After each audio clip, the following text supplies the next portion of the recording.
हम पहुँचे थे, हमने किया था अभी 1833 और 1853 तक हम कर चुके थे, ठीक है। अभी हमें करना 1858, राइट है। 1858 को हम जो बोलते हैं उसको याद देखो, ध्यान से देखो, इसको क्या बोलते हैं, याद है? एक्ट ऑफ सेटलमेंट किसको बोलते थे? पिट्स इंडिया एक्ट को हम बोलते थे एक्ट ऑफ सेटलमेंट, ठीक है। वो क्या था? 1773 में जो रेगुलेटिंग एक्ट आया था, उस एरर को करेक्ट करने के लिए एक्ट ऑफ सेटलमेंट आया था, पिट्स इंडिया एक्ट, ठीक है। इसमें कुछ ज़्यादा नहीं था। पिट्स ऑफ इंडिया एक्ट में बोर्ड ऑफ कंट्रोल को इस्टेब्लिश किया गया था, यही सबसे ज़्यादा इंपॉर्टेंट है। बोर्ड ऑफ कंट्रोल को इस्टेब्लिश किया गया था, यही सबसे ज़्यादा इंपॉर्टेंट है। अब चूंकि बोर्ड ऑफ कंट्रोल आ गया था और कोर्ट ऑफ डायरेक्टर भी था, एक चीज़ बता दूं, तो बोर्ड ऑफ कंट्रोल भी है, कोर्ट ऑफ डायरेक्टर भी है, तो इसको हम बोलते हैं डबल गवर्नमेंट। क्यों बोला ये डबल गवर्नमेंट? ये जितना कुछ बता रहा हूँ धीरे धीरे कैसे रेक्टिफाई होगा, ये डबल गवर्नमेंट को वो एबॉलिश करेंगे, हटाएंगे अभी आगे चलकर। तो 1858 को हम बोलते हैं पिट्स इंडिया एक्ट को हम बोले एक्ट ऑफ सेटलमेंट, और 1858 को बोलते हैं act for the good government of India.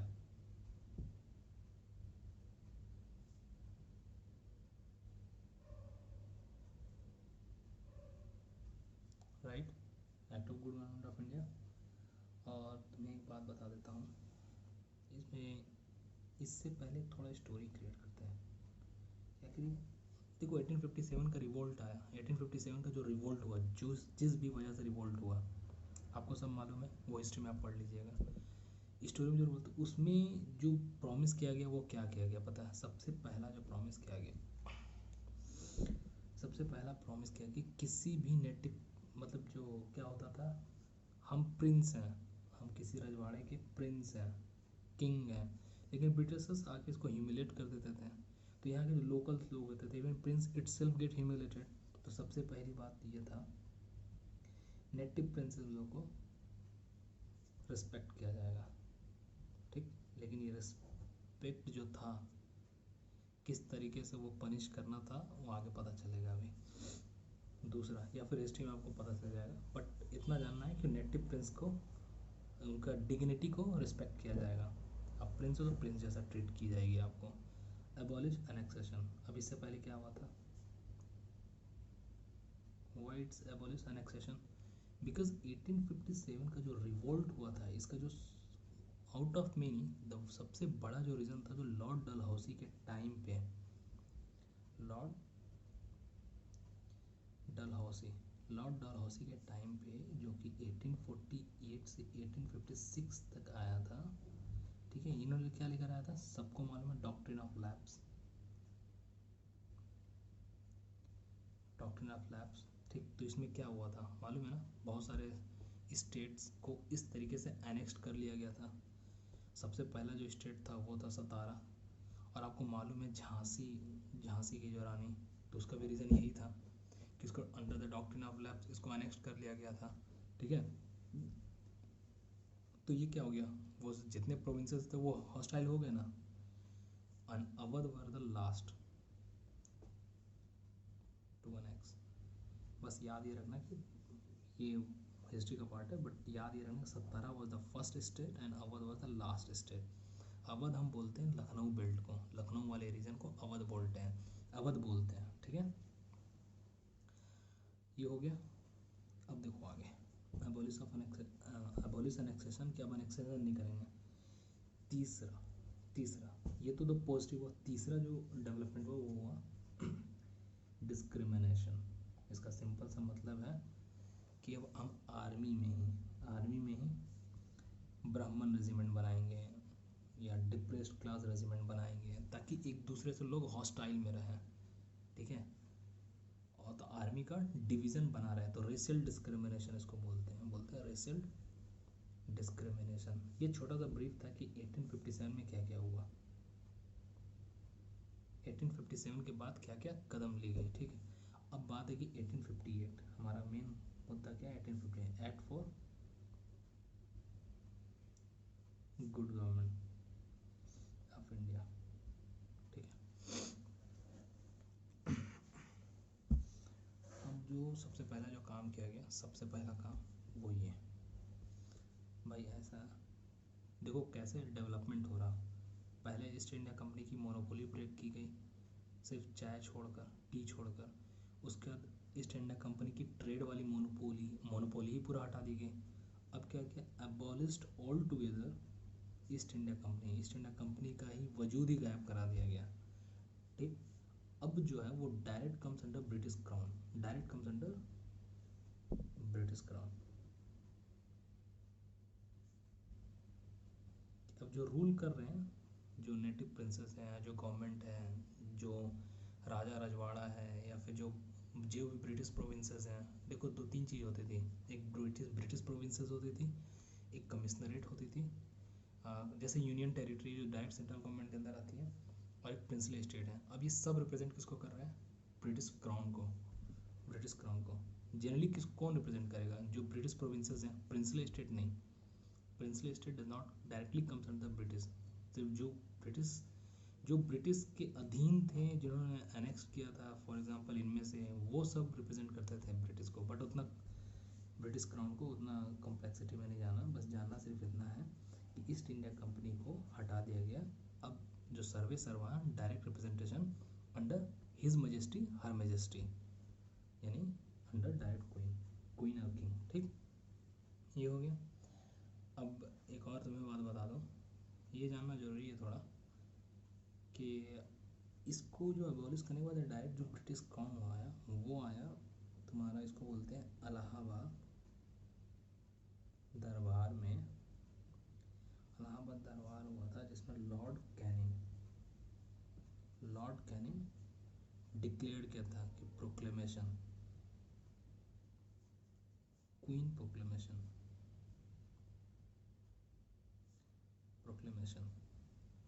Queen proclamation. ठीक, एट इलाहाबाद दरबार, Lord Canning, absolutely not, it may be important, क्यों इम्पोर्टेंट बताता हूँ क्यों। पहले क्या बना, गवर्नर ऑफ, पहले गवर्नर था तो गवर्नर जनरल ऑफ बंगाल बना 1773 रेगुलेटिंग एक्ट में। उसके बाद क्या बना, गवर्नर जनरल ऑफ बंगाल से आपने बना दिया विलियम बेंटिक को गवर्नर जनरल ऑफ इंडिया। ठीक, अभी क्या बना रहे हो, गवर्नर जनरल गायब। अब जो बनेगा, क्योंकि ऑब्वियसली ईस्ट इंडिया कंपनी ही गायब हो गई, उसकी वजूद ही गायब हो गई। अब जो बनेगा वो बनेगा वाइसरॉय। तो वाइसरॉय तो सबसे, तो एक क्वेश्चन पूछता है तो बता देता हूँ। तो लॉर्ड कैनिंग के अंदर ही सारे चेंजेस है। तो लॉर्ड कैनिंग जो रूल किए थे वो 1856 से 1858। ठीक, तो ये पूछेगा कि 18 जब रिवॉल्ट हुआ था 1857 का, तो कौन सा गवर्नर जनरल ऑफ इंडिया था, तो लॉर्ड कैनिंग था। ठीक, 1857 का रिवॉल्ट हुआ, फिर 1858 का एक्ट आया, तो फिर अब तो वो गवर्नर जनरल खत्म हो गया, वाइसरॉय आया, तो फिर वाइसरॉय के एज अ वाइसरॉय 1858 से 1862। ये है कि 1856 से 1857, तो लॉर्ड कैनिंग जो कि गवर्नर जनरल ऑफ इंडिया भी थे और वाइसरॉय भी थे, it's a Lord Canning. Fine. अब तीसरा, ये बात तो मालूम है कि एक डबल गवर्नमेंट था, फर्जीवाड़ा वाला, जो आपस में बवाल करते थे। डबल गवर्नमेंट मतलब क्या, जो कोर्ट ऑफ डायरेक्टर है, जो सबसे पहले बना था रेगुलेटिंग एक्ट में, वो कंपनी को रूल करती थी, लेकिन बोर्ड ऑफ कंट्रोल वो क्वीन को रिप्रेजेंट करता था। तो क्वीन को रिप्रेजेंट करने वाले एक एजेंट है, एक कंपनी को रिप्रेजेंट करने वाला एजेंट है, दोनों में हमेशा कन्फ्लिक्ट होता था। और जब ईस्ट इंडिया कंपनी ही हट गया तो ये भी हटा दिया गया। सो ये डबल गवर्नमेंट हटा दिया गया, court of director, board of control. ठीक है, मालूम है 1773 में बना था एक, और एक 1784 में, यानी इसके 11 साल बाद। ये इंपॉर्टेंट ये है कि क्या क्या डेवलपमेंट हुआ था, ये तुमको जानना जरूरी है। एक बनाया गया सेक्रेटरी ऑफ स्टेट, ये बहुत इंपॉर्टेंट है। ये जो सेक्रेटरी ऑफ स्टेट कौन होता था पता है, इवन वाइसरॉय से ज़्यादा इंपॉर्टेंट सेक्रेटरी ऑफ स्टेट होता था, क्योंकि ये मिनिस्टर होता था। ये मिनिस्टर होता था कैबिनेट में, ब्रिटिश कैबिनेट में मिनिस्टर होता था। ठीक है, इसके बाद से आप जितना भी देखोगे मॉर्ले मिंटो रिफॉर्म, ठीक है, और भी आगे हैं मॉर्ले मिंटो रिफॉर्म के अलावा और भी जो है, तो उसमें जो मॉर्ले का नाम होता था, जो फर्स्ट नाम होता था वो सेक्रेटरी ऑफ स्टेट होता था, और जो सेकंड नाम होता था वो वाइसरे का नाम होता था, ठीक है। तो सेक्रेटरी ऑफ स्टेट एक ऑफिस क्रिएट किया गया जो एक कैबिनेट मिनिस्टर होता था ब्रिटिश में, ब्रिटिश मिनिस्ट्री में, ब्रिटिश गवर्नमेंट में, ठीक है। और अब ये तो हो गया, पांचवा बना है, कुछ खास इंपॉर्टेंट नहीं है बट लिख लो। 15 मेंबर काउंसिल ऑफ मिनिस्टर बनाएगा, काउंसिल ऑफ मिनिस्टर बनाएगा 15 मेंबर का, ठीक है, जिसको हेड करता था ये सेक्रेटरी ऑफ स्टेट। कि क्या करना है, कैसे करना है, तो बस इसी के लिए इम्पोर्टेंट क्या गया इसमें, ये तो नाम तो इम्पोर्टेंट नहीं, ये है abolish east India company, Allahabad दरबार में क्वीन का प्रोक्लेमेशन, ठीक। दूसरा वाइसराय, लॉर्ड कैनिंग ही वाइसराय बना, ये गवर्नर जनरल ऑफ इंडिया भी था और वाइसराय ही बना, ठीक है। डबल गवर्नमेंट को हटा दिया गया, सेक्रेटरी ऑफ स्टेट का इंस्टॉलेशन हुआ और 15 मेंबर बनाया गया, but this is not the thing. अब अंडर 1858 ये भी बताया गया कि अब 3 एक्ट आएगी, ठीक है, और उस एक्ट को हम बोलते हैं क्या, इंडियन काउंसिल एक्ट। और ये आएगा क्यों, to seek cooperation of in to seek the cooperation in administration, Indians का सहयोग चाहिए एडमिनिस्ट्रेशन में, ठीक है। क्योंकि 1857 का रिवॉल्ट होने का एक रीज़न ये भी था कि इंडियंस थे ही नहीं, अब ये सारे ब्रिटिशर्स थे, मोटी भर ब्रिटिशर्स, अब इतने बड़े इंडिया को कैसे कंट्रोल करेंगे, इतने तो उनके पास ऑफिशियल्स भी नहीं होंगे, तो इन्होंने इन लोगों को, लोकल नेटिव्स को एडमिनिस्ट्रेशन में हायर करना शुरू किया, ठीक। ये हालांकि इनका पहले से भी था, जैसे सिविल सर्वेंट वाले में दिखाया, अभी ये सीरियसली लेना शुरू किए, ठीक है। तो 3 एक्ट आया जिसको हम काउंसिल एक्ट बोलते हैं, council act 1861, council act 1892, council act 1909, right. Purpose,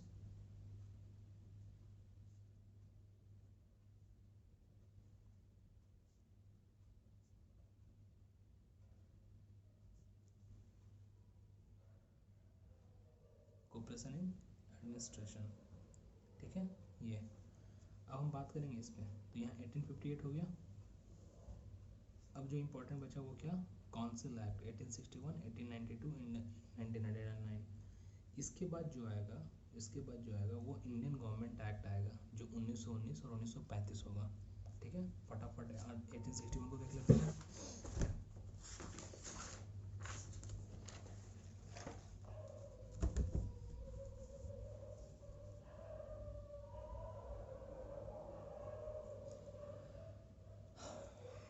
देखो इसमें क्या था, बेसिक जानना सिर्फ इतना है कि जो वाइसराय था उसमें एक, अभी से क्या होगा पता, अभी जैसे कि एक तो लेजिस्लेटिव एग्जीक्यूटिव काउंसिल हम पहले बना चुके हैं, यहाँ पे बन गया, अभी पिछले में एक नाम लेजिस्लेटिव और एग्जीक्यूटिव काउंसिल बनाया था जो राजनाथ सिंह का एग्जाम्पल देते हैं 1853 में। अब आगे जो बनेगा ना इसी को एक्सपैंड करने की बात की जाएगी बार बार। Number not that much important, but इसके बाद अब जितने आगे काउंसिल एक्ट सब में आप बात कर सकते हो, काउंसिल को एक्सपैंड करने की बात की जा रही थी, ठीक। सबसे पहली बात कि कौन था 1861 में, कौन था 1862 तक था, अभी भी कौन था, वाइसराय कैनिंग ही था, ठीक। तो इनका जो लेजिस्लेटिव काउंसिल था,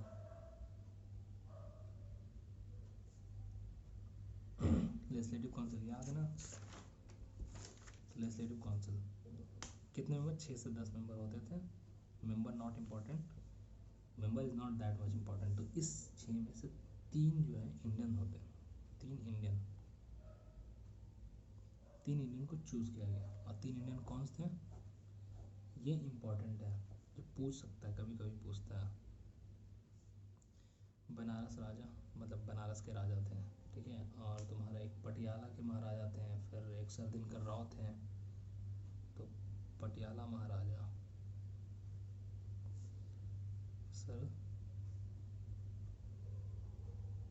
दिनकर राव थे, ठीक है। ये था, हो गया। अब देखो कुछ और,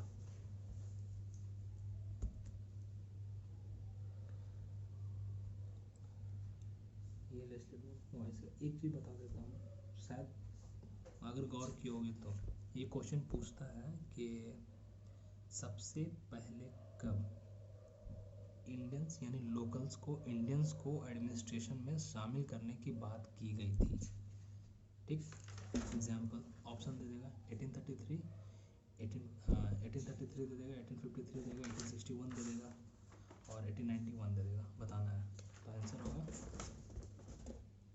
ये 1853।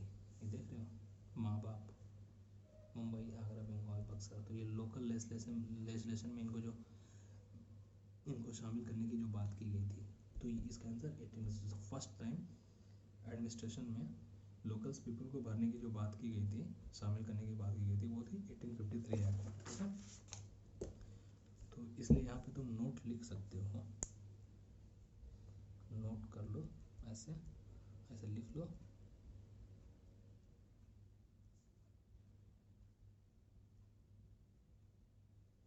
ठीक है, ताकि याद रहे आगे में। ठीक है, एक दूसरे का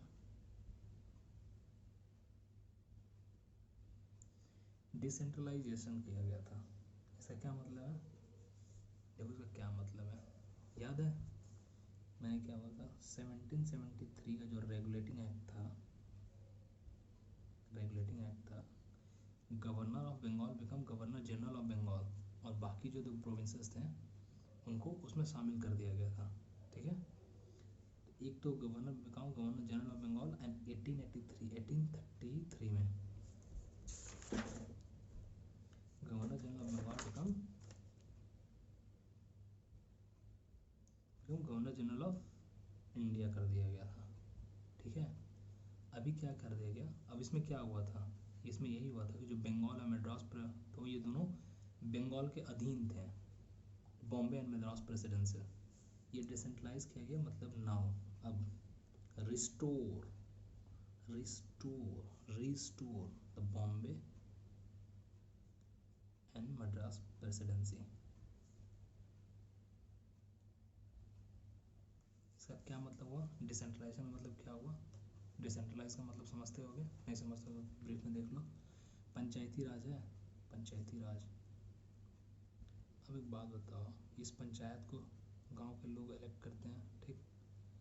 अब यही लोग मिलकर डिसाइड करते हैं कि ये जो रोड बनेगा, ठीक, ये जो रोड बनेगा किस चीज़ का बनेगा, या रोड कहाँ बनेगा, ठीक है, एग्रीकल्चर वाला कोई सेटअप कहाँ पे सेट होगा, ये लोग डिसाइड करते हैं। मतलब लोकल लेवल पे ही डिसीजन ली जाती है, लोकल लेवल पे ही एक लीडर को चूज़ किया जाता है, लोकल लेवल पे ही कानून बनाई जाती है, लोकल लेवल पे ही रोड ये लोकल लेवल के हिसाब से डेवलपमेंट होता है। तो यही डिसेंट्रलाइजेशन है, मतलब कि वो लॉ खुद के लिए बना रहे हैं, खुद का एक हेड लीड कर रहे हैं। ठीक है, पंचायती राज तो ऐसा ही होता है। तो ये है कि बॉम्बे अब अपना लेजिस्लेशन खुद बना सकता है, मद्रास अपना लेजिस्लेशन खुद बना सकता है, अपने लोकल एस्पिरेशन के हिसाब से वो लेजिस्लेट कर सकता है। That is called decentralization. तो जो पीक पे था 1773 से स्टार्ट हुआ और 1833 पे जो पीक पे पहुंच गया कि governor general of Bengal become governor general of India, के अब सब कुछ पूरे इंडिया का जहाँ ब्रिटिश प्रोविंसेस जहाँ जहाँ फैले हुए थे, अब गवर्नर जनरल ऑफ इंडिया एक था, उसको अब डिसेंट्रलाइज कर दिया गया कि बॉम्बे एंड मद्रास प्रेसिडेंसी को अपना ओन लेजिस्लेटिव पावर दे दी गई। ठीक है, तीसरा वेरी वेरी इंपॉर्टेंट अब शुरू हो रहा वो हुआ पोर्टफोलियो सिस्टम। ये आज भी है, कुछ भी नहीं है भाई, ये सिर्फ इतना है कि मिनिस्ट्री, किसको कौन सी मिनिस्ट्री मिलेगी, कोई फाइनेंस मिनिस्टर बन रहा, कोई डिफेंस मिनिस्टर बन रहा, तो ये जो पोर्टफोलियो सिस्टम है, ठीक, पोर्टफोलियो सिस्टम इंट्रोड्यूस बताता हूँ। इंट्रोड्यूस पहले बताओ 1861 में कौन है, ये क्या है, ये इंडियन काउंसिल एक्ट है, ठीक, इंडियन काउंसिल एक्ट है।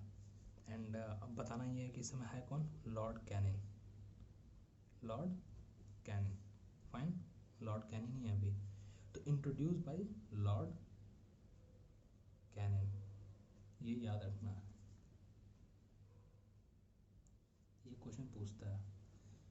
वाइसरे का काम क्या था, viceroy is a kind of president, ठीक है। तो जो मिनिस्ट्री बन रहा, वैसे भी देख लो अभी के प्रेजेंट में भी एक मिनिस्ट्री से दूसरे मिनिस्ट्री या कैबिनेट मिनिस्ट्री से दूसरे कैबिनेट मिनिस्ट्री का जो बिजनेस ट्रांजैक्शन की जो बात होती है कि लेटर का आदान प्रदान करना, कम्युनिकेट करना, इन सब का रूल कौन बनाता है पता है? आज के डेट में प्रेसिडेंट बनाता है। और ये इम्पॉर्टेंट क्वेश्चन है, एकदम सीधे यही क्वेश्चन पूछेगा कि ट्रांजैक्शन, बिजनेस ट्रांजैक्शन इसी को बोलते हैं, कम्युनिकेशन ट्रांजैक्शन। एक मिनिस्ट्री से दूसरे मिनिस्ट्री का जो रूल बनाता है कौन बनाता है? तो प्रेसिडेंट बनाता है। ये कहाँ से आया था? ये viceroy. Viceroy makes rule, viceroy makes rule for business council. जो बोलो उसको, बिजनेस काउंसिल कहने का मतलब सिंपल ये है कि काउंसिल ऑफ मिनिस्टर के एक मिनिस्ट्री दूसरे मिनिस्ट्री से कैसे कम्युनिकेट करेगा, उसका रूल बनाना। तो portfolio system introduce in 1861 by lord Canning, by lord Canning, very important, ठीक। चौथा जो सबसे इम्पोर्टेंट चीज़ है, सबसे क्या सबसे इम्पोर्टेंट है इसमें, इमरजेंसी प्रोविज़न। ये क्या पता है? एक्चुअली क्या है कि वाइसरे के पास अब उतना ज़्यादा रूल, उतना ज़्यादा पावर रह नहीं गया था। क्यों? क्योंकि एक तो viceroy is ruled by legislative and executive councils and there is secretary of state का आना, ठीक। तो viceroy is a kind of president, ठीक। नॉर्मल सर्कमस्टांसेस में वाइसरे जो है उसी टाइप से काम करता है जैसे जैसे प्रेसिडेंट है, उस तरीके से। जो लोग कहेंगे, काउंसिल ऑफ मिनिस्टर लोग जो कहेंगे, जो लेजिस्लेटिव काउंसिल है जो लॉ बनाए उस पर ये वाइसरे काम करेंगे। लेकिन इमरजेंसी प्रोविज़न में जिस तरीके से प्रेसिडेंट के पास एक्स्ट्रा ऑर्डिनरी पावर आ जाता है, उस तरीके से इस समय में भी ये इसलिए मैं इम्फेसाइज कर रहा हूँ क्योंकि आगे आएगा भी। उसी तरीके से ये emergency provisions viceroy can issue ordinance for 6 month, okay. मालूम है ये तो अभी भी होता है, still prevalent in India. So पूछेगा इमरजेंसी प्रोविंसेस कहाँ से लिया गया, नाम ले सकते हो यहाँ से, ठीक है। बट जब मैं पढ़ाऊँगा उस समय तब बताऊँगा, क्योंकि जर्मनी का भी एक सस्पेंशन ऑफ फंडामेंटल राइट कहाँ से आया है दैट टाइम, ठीक है। एक तो ये तुम्हारा हो गया 1861। अब क्या बचा, अब क्या बचा, अब जो बताने जा रहा हूँ,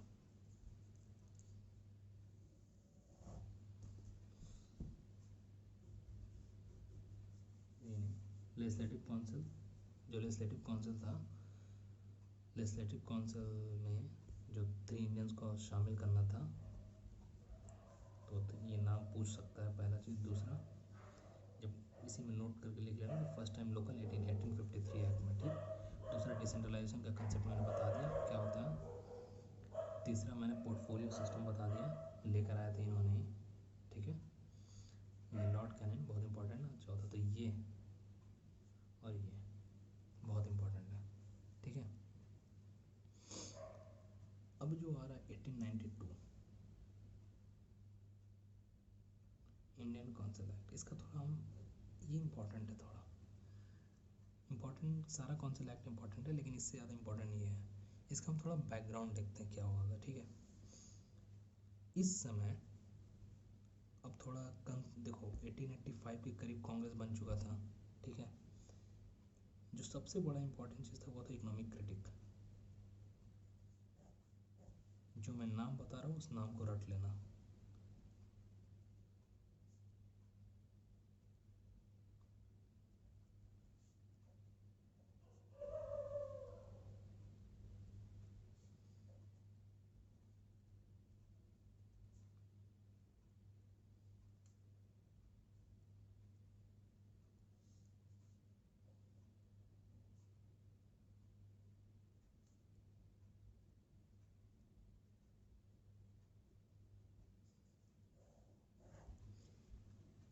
क्वेश्चन पूछता है कि इनमें से किन किन लोगों ने इकोनॉमिक क्रिटिक्स किया था, तो ये चारों में से कोई भी ऑप्शन आएगा मार देना, ठीक। इसमें से जो दादा भाई नारोजी थे,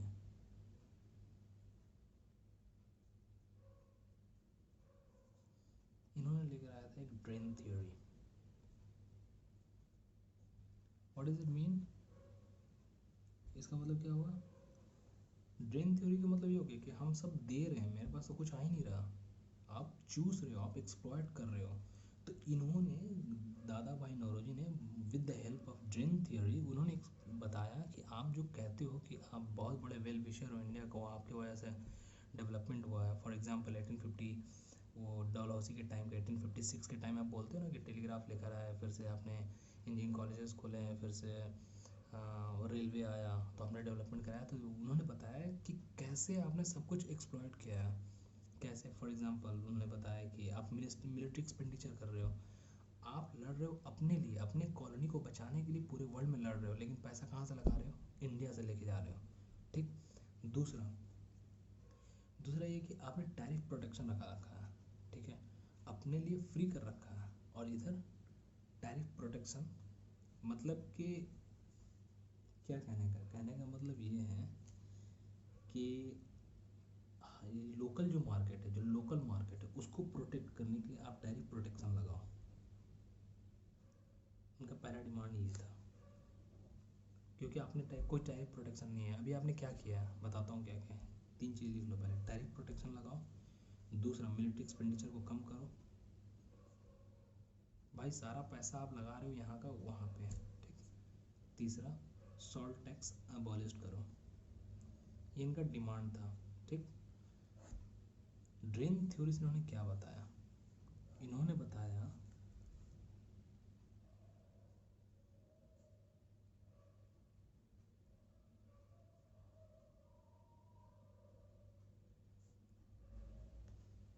how a self-sufficient economy of India now net supplier of raw material and net importer of finished good।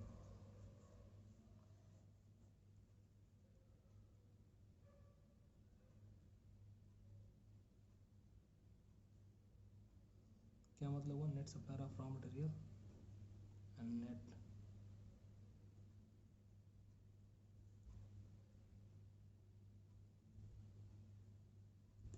दादा भाई नौरोजी ने बताया। इसका क्या मतलब हुआ, इसका मतलब ये हुआ कि भाई यहाँ से रॉ मटेरियल आप लेके जाते हो, आप कॉटन लेकर जाते हो, ठीक है, मैनचेस्टर में वहाँ पे कपड़ा बनाते हो, और वही कपड़ा लाकर फिर कहाँ देते हो, इंडिया में। क्यों, इंडिया एक बहुत बड़ा मार्केट है, ठीक। तो आपने इस तरीके से एक्सप्लॉयटेशन कर रखा, आपको कम्पीट करना है करो ना, लेकिन आपने वन वे फ्री ट्रेड कर रखा है। आप सारा लाते हो बिना टैरिफ का, एकदम कम दाम में यहाँ पे लाकर बेचते हो, तो लोकल जो लोकल लोग जो कपड़ा बेच रहे हैं, या लोकल लोग कोई भी अपना प्रोडक्ट बेच रहे हैं, वो तो आपसे कम्पीट कर ही नहीं पाएंगे। तो this is the way that drain theory convinced by Dadabhai Naoroji and raise the mass awareness among the people कि कैसे ब्रिटिश एक्सप्लॉइट कर रहे हैं, रादर देन जो मिसकंसेप्शन बना हुआ है कि ब्रिटिशर्स यहाँ पे डेवलपमेंट के लिए आए हुए हैं और इनकी वजह से बहुत सारा डेवलपमेंट हुआ है। एक कंसेप्ट है वाइट मैन बर्डन, ये वर्ल्ड हिस्ट्री में मिलेगा, white man burden, white man burden.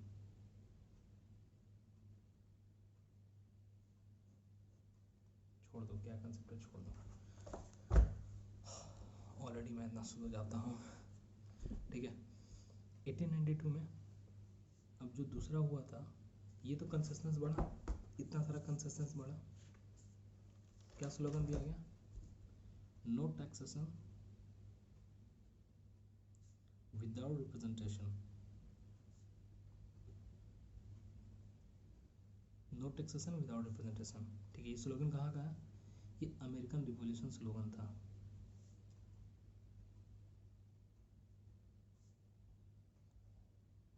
ठीक, समझ में आ गया।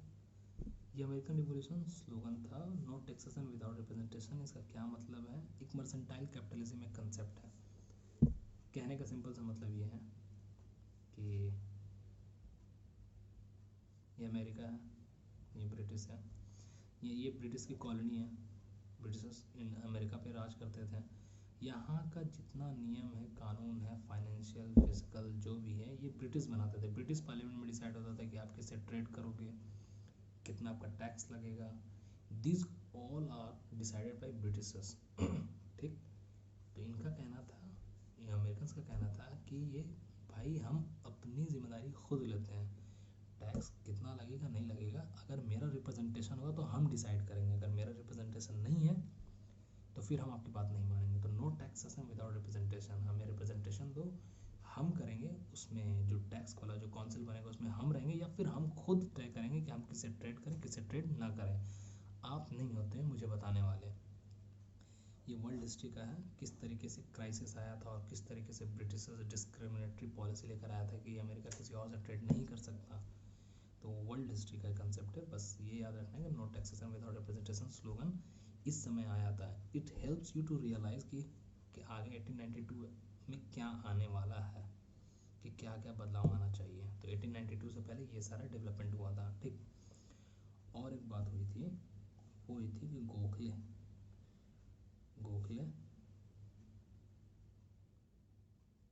तिलक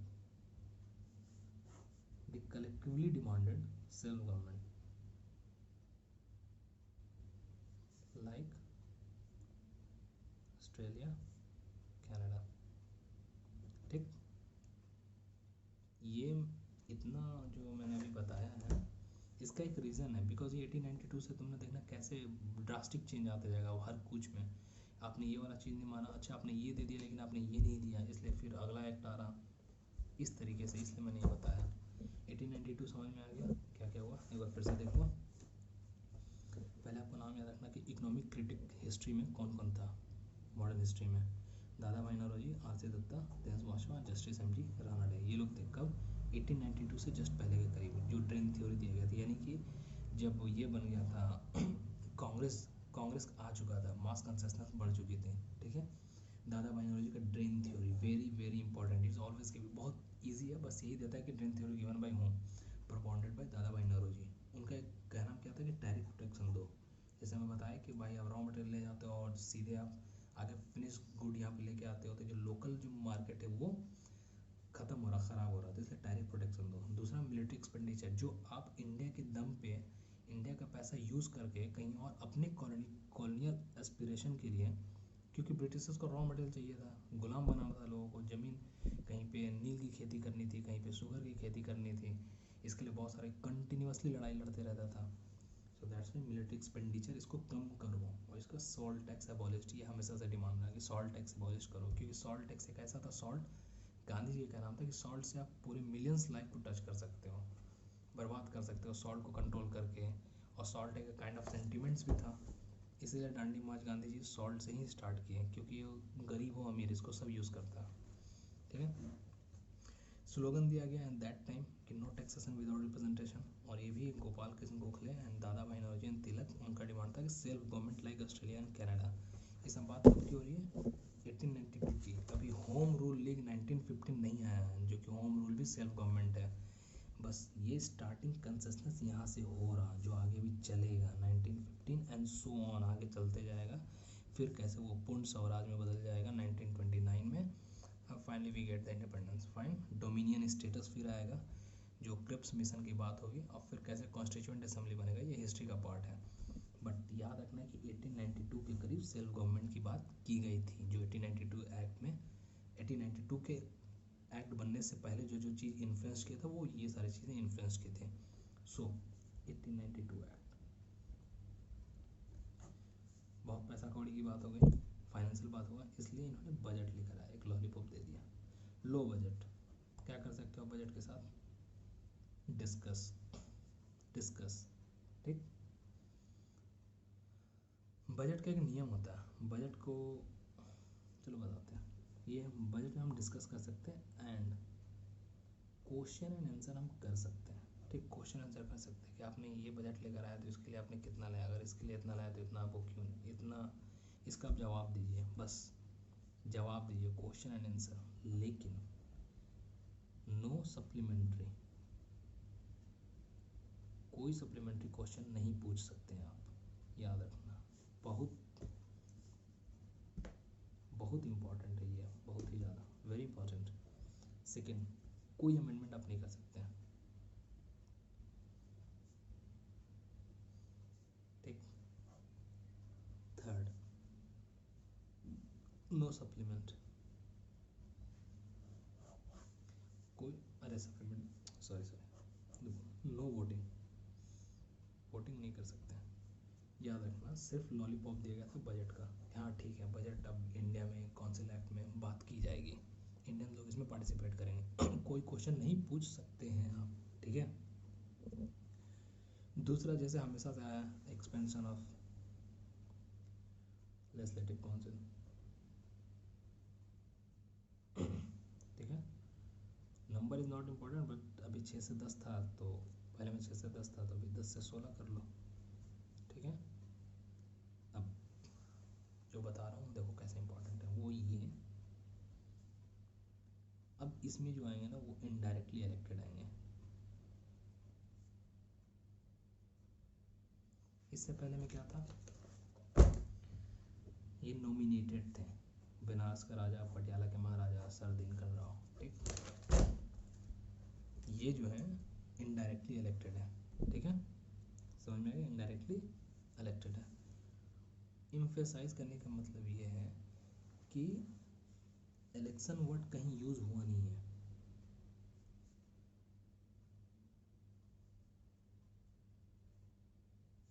but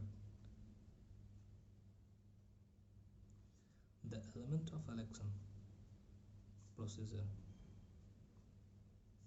first time used, okay.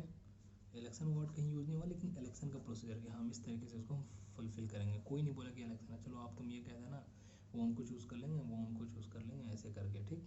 कि मतलब कोई ऐसा नहीं है कोई बोला है कि भाई इनको इनको रख लो, नहीं। कुछ लोग मिल के कुछ चूज़ कर रहे हैं, फिर वो उनको फर्दर चूज़ किया जा रहा है, सेलेक्ट किया जा रहा है कि हाँ आप इनको कर लो, फिर इनको रख लो, फिर सब मिल के सहमति से हो रही है कोई चीज़, दैट इज़ इनडायरेक्टली इलेक्टेड, ठीक। तो 1892 का यही सबसे इंपॉर्टेंट चीज़ है, budget and legislative council is important नहीं, इंपॉर्टेंट है इलेक्शन, इनडायरेक्टली इलेक्शन हुआ था। एक्सपेंशन ऑफ लेजिस्लेटिव काउंसिल तो होते रहता है, 6 से 10 से 16 हो गया, ये भी इंपॉर्टेंट नहीं है, 6 से 10 से हो गया, 10 से 16 हो गया, 16 से 30 हो जाएगा आगे चल के, इंपॉर्टेंट नहीं है। बजट वेरी वेरी इंपॉर्टेंट, कि हम सप्लीमेंट्री क्वेश्चन नहीं पूछ सकते, अमेंडमेंट नहीं कर सकते हैं, वोटिंग नहीं कर सकते हैं, ये इंपॉर्टेंट। अभी क्या आया जानना अभी, अब आया 1909 एक्ट, हम आ गए 1909 में। 1909 क्या है, इसको हम बोलते हैं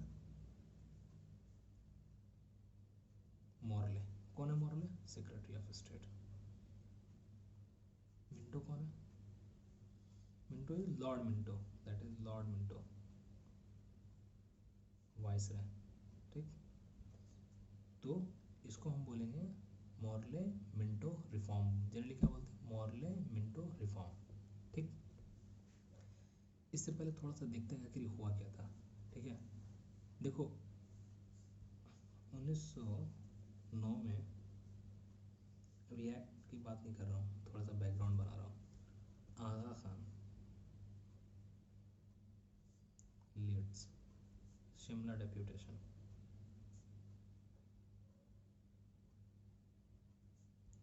डिमांड क्या था,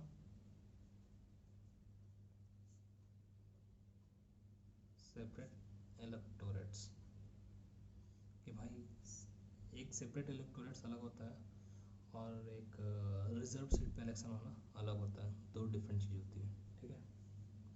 सेपरेट इलेक्टोरेट्स में सिर्फ और सिर्फ मुस्लिम ही वोट कर सकते हैं पर्टिकुलर सीट पे, सेपरेट इलेक्टोरेट्स का ये डिमांड था। याद रखो ये सब जो चीज़ें आ रही हैं, ये स्वदेशी मूवमेंट हो चुका है हिस्ट्री का, स्वदेशी एंड बाइकट हो चुका है 1905, 1906, 1907, ये सब हो चुका है, सारा बवाल कट चुका है। हम बंगाल को पार्टीशन करने की बात भी डिक्लेयर हो चुकी है 1907-8 के करीब, 1911 में जाके एनुअलमेंट भी हो चुका है, ये सारा हो चुका है, यानी कि हिस्ट्री का एक मेजर पार्ट की तरफ हम अचीव कर चुके हैं, पहुंच चुके हैं, कि स्वदेशी भी हो चुका है, बाइकट भी हो चुका है, स्वदेशी एंड बाइकट पर सूरत स्प्लिट भी हो चुका है 1905 वाला, उस समय सूरत 1905 या 1907 है शायद, 1907 है, तो सूरत स्प्लिट भी हो चुका है मॉडरेट एक्सट्रीमिस्ट के बवाल पे, कि भाई हम ये जो स्वदेशी एंड बाइकट मूवमेंट, इसको हम बाहर बंगाल से बाहर हम फैलाना चाहते हैं। कुछ बोलते थे कि नहीं यहीं सिर्फ बंगाल में रहने देते हैं, कुछ बोलते थे हम कॉन्स्टिट्यूशनल एजिटेशन करेंगे, तो ये सारा सब कुछ हो चुका है। तो ऑन ऑल दैट बेसिस कुछ चीज़ें अब आगे आ रही हैं। क्या आ रही हैं देखते हैं। तो एक्ट में आ रहा, जो एक्ट में आ रहा सबसे पहले दिया गया क्या, भाई आगा खान डिमांड किया था, हाँ यही आगा खान, यही यही आगा खान और वकारुल मुल्क और एक मुल्क थे, ये लोग मिलके फिर क्या बनाए, मुस्लिम लीग। यही लोग आगे जाके लीड किए मुस्लिम लीग को। इसीलिए मुस्लिम लीग, जब ये सेपरेट इलेक्टोरेट्स वाला झलक दिखता है, तो इसीलिए मुस्लिम लीग में आपको थोड़ा मतलब एक particular community, for example, not example, seriously, वो सेपरेट इलेक्टोरेट्स मतलब कि एक पर्टिकुलर कम्युनिटी को इंटरेस्ट सर्व कर रहे हैं, यानी कि वो मुस्लिम की तरफ ज़्यादा ज़्यादा लीन थे, वो मुस्लिम के लिए ज़्यादा कुछ करना चाहते थे। लेकिन इंडियन नेशनल कांग्रेस वो पब्लिक की, मतलब सबके लिए, चाहे वो मुस्लिम हो हिंदू, सबके लिए काम कर रहे थे। तो ये दो डिफरेंस था। ये रीज़न बताने की ज़रूरत है इसलिए क्योंकि चर्चिल हमेशा ये कहता था कि Congress is a Hindu party, which is not true at that time. ठीक, मतलब नेहरू बार बार डिफेंड करते थे कि ये आगे पता चलेगा, जब कैबिनेट मिशन था, उससे वाइबल प्लान था, फिर लोग जब भेजना था एक मिनिस्ट्री, कैबिनेट कॉन्स्टिट्यूएंट असेंबली में लोगों को सिलेक्ट करने के लिए भेजना था, तो ऐसा एक थोड़ा सा फ्रिक्शन आया था कि कांग्रेस जो है सिर्फ हिंदू को भेजे, मुस्लिम ही सिर्फ मुस्लिम, लीग ही सिर्फ मुस्लिम का रिप्रेजेंटेशन है। बट दैट टाइम मौलाना आज़ाद कांग्रेस में थे। तो ये सब एक स्टोरी है। ठीक है, तो ये आगा खान सिमिलर डेपुटेशन लेकर गए, डिमांडेड मिंटो, लॉर्ड मिंटो से कि भाई हमें एक अलग सेपरेट इलेक्टोरेट्स का प्रोविज़न बनाया जाए। दे दिया, क्या दिया,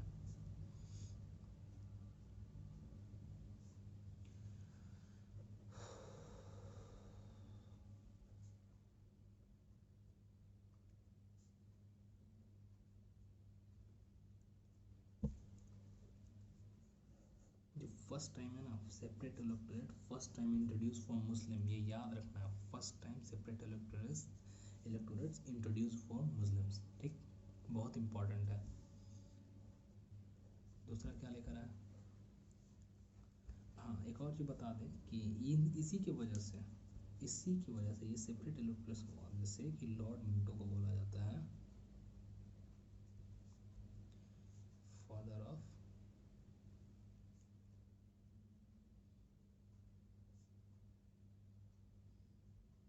फादर मतलब क्या हुआ कि जननी।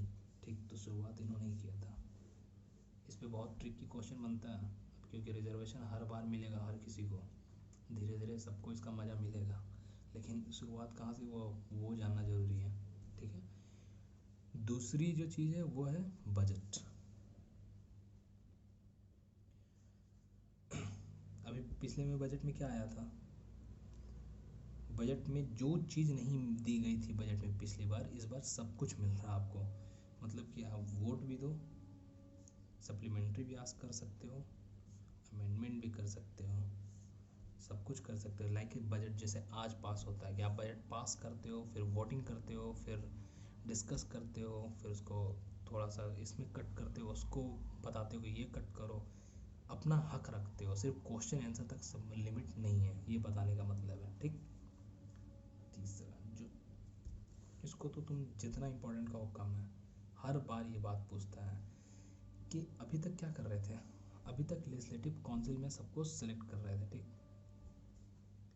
अभी तक लेजिस्लेटिव काउंसिल में वहाँ दिनकर राव और बनारस और पटियाला के महाराजा लोग को किए थे, किस में किए थे, लेजिस्लेटिव काउंसिल में किए थे, एग्जीक्यूटिव काउंसिल में अभी तक किसी को शामिल नहीं किए थे। फर्स्ट टाइम एग्जीक्यूटिव काउंसिल में शामिल करने की बात की गई इंडियंस को। ठीक, Indian now first time inducted in governor and viceroy executive council. Yes है, इंडिया मतलब कोई एक नहीं, बहुत सारे को।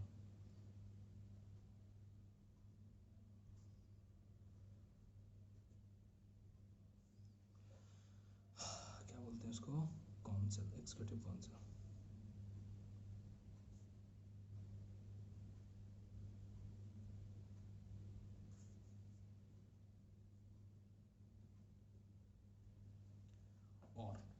और जो सबसे पहला थे, द फर्स्ट इंडियन,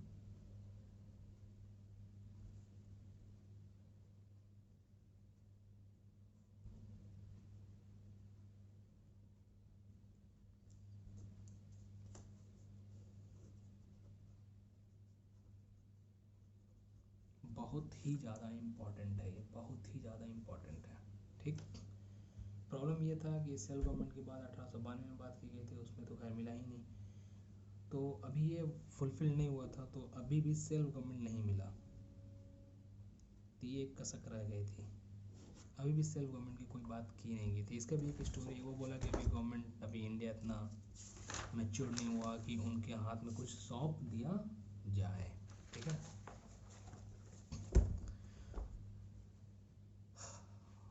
अभी पढ़ा देते हैं 1919 का Indian council act. 1919 Indian council act, देखो ये जानने से पहले ठीक थोड़ा हिस्ट्री जान लो।